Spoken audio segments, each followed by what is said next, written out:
At 08:23 hours, on May 2nd, 1968, a 33-year-old staff sergeant at the Special Forces camp near Loc Ninh, Vietnam, heard a radio transmission that would define the rest of his life. 12 men, a Special Forces reconnaissance team designated Team STST-2, were surrounded by an estimated 1,000 North Vietnamese Army soldiers deep in the jungle northwest of the camp. 3 extraction helicopters had already tried to reach them. All 3 had been driven back by fire. The sergeant's name was Roy P. Benavidez. He was not ordered to go. No one told him to go. He picked up a medical bag and a knife. Those were his only weapons, and he ran to a returning helicopter. Roy P. Benavidez was born on August 5, 1935, in a small farm community called Lindenau, near Cuero, Texas.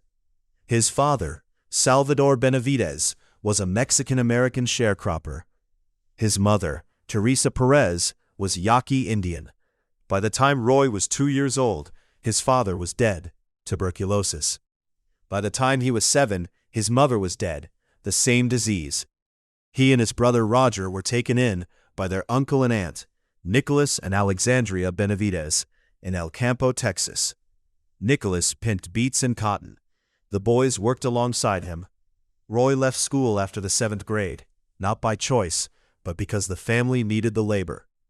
In 1952, at age 17, Roy Benavidez walked into a Texas National Guard recruiting office in El Campo. He was not looking for adventure. He was looking for a salary.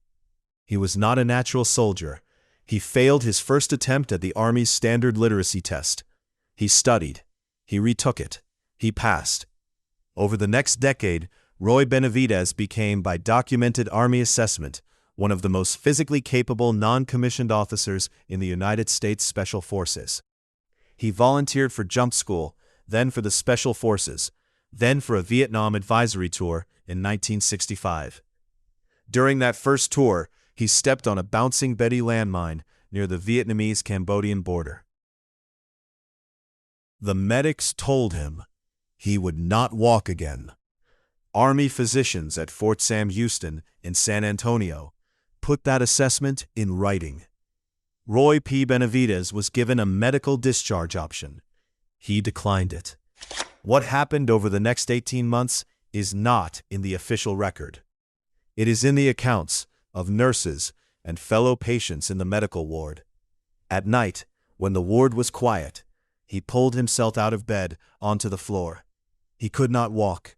He crawled, using furniture and walls to stand. He fell. He stood again. After months of this, he was walking with a cane. After more months, without one, he returned to active duty. He applied again to return to Vietnam. His second tour began in 1968. He was assigned to Studies and Observations Group, SOG, the Classified Special Operations Unit of Military Assistance Command, Vietnam. Here is where it gets strange. The official after-action report for the engagement of May 2nd, 1968, reads with the flat economy of military language. The emotional content has to be reconstructed from the Medal of Honor citation, the sworn testimony of surviving team members, and the account of Roy P. Benavidez himself. At approximately 08:23, Benavidez boarded a returning UH-1D helicopter, without orders. He was unarmed, except for a medical bag and a knife. The helicopter flew back into a landing zone that was entirely under fire. He was hit, before he even reached the team, multiple rounds, right leg, face, head. He did not stop.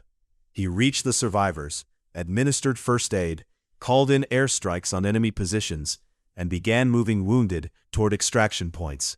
For the next 6 hours, he moved through an active firefight, carrying wounded, dragging wounded, passing out ammunition taken from the dead, maintaining radio contact with air assets overhead. When the extraction helicopter pilot was killed and the aircraft went down, He organized a defensive perimeter around the wreckage. He took additional wounds, gunshots to the stomach and thigh, bayonet punctures to both hands during close combat with an NVA soldier. The last helicopter lifted off at approximately 1500 hours. Roy P. Benavidez was aboard it, by this point holding his own intestines in his hands. He had moved more than 75 wounded men to extraction. 8 men were alive who would not have been without his actions. Enemy dead numbered over 60.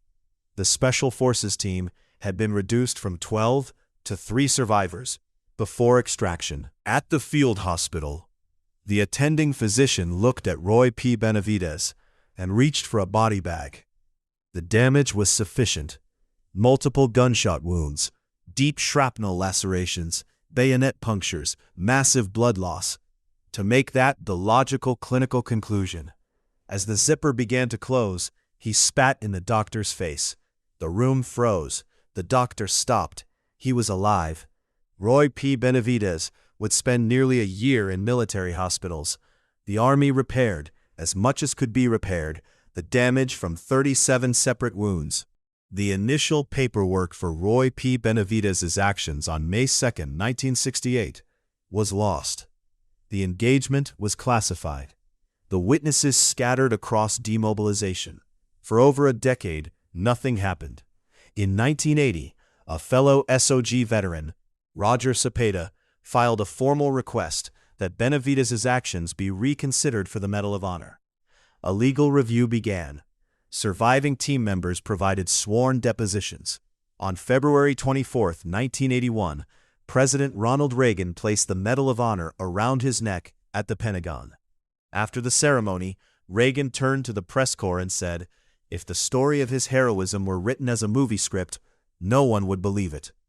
A reporter asked what he had done. He shrugged. That's just duty. That's all it was. He returned to San Antonio, Texas.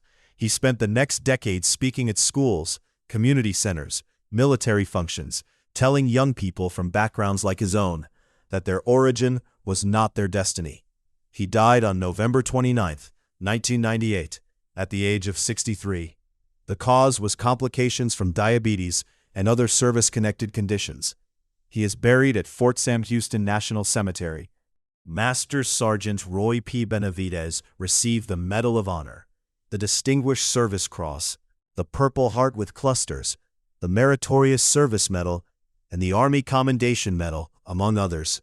He never thought of himself as a hero. He thought of himself as a sharecropper's son from El Campo, Texas, who did what was asked of him, and sometimes a little more. That, perhaps, is the most American thing about him.